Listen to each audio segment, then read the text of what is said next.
Have you ever been called to take care of someone who, in theory, no longer existed? One night, my Aunt Clara asked me to spend the night at the old house in the village because Grandpa is very sick. A chill ran down my spine. Grandpa had died when I was 12. I thought it was some macabre joke, but she insisted in a flat voice that I come quickly. I drove 2 hours down fog-covered roads, the windshield peppered with endless fine rain. When I opened the door, the metallic creak mingled with a dense smell of camphor, damp wood, and something else, like time itself. In the armchair under a brown blanket was him, identical to my memories but thinner, pale-skinned and cold to the touch, breathing slowly and deeply.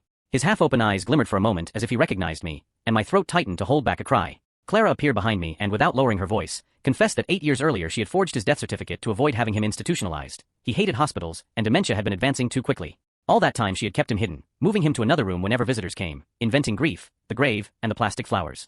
That night she had to leave for surgery and needed someone she trusted.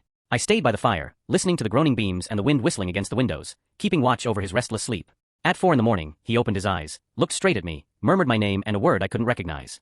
At 6, his breathing faded into a brief sigh so light I had to lean in to be sure. When Clara returned, she knelt beside him, cried silently, and asked me to sign a new certificate, this time real. I said nothing. I signed, and as I left at dawn with the fog clinging to my clothes, I felt that death doesn't always come when declared. Sometimes it waits patiently behind a closed door, until someone dares to enter.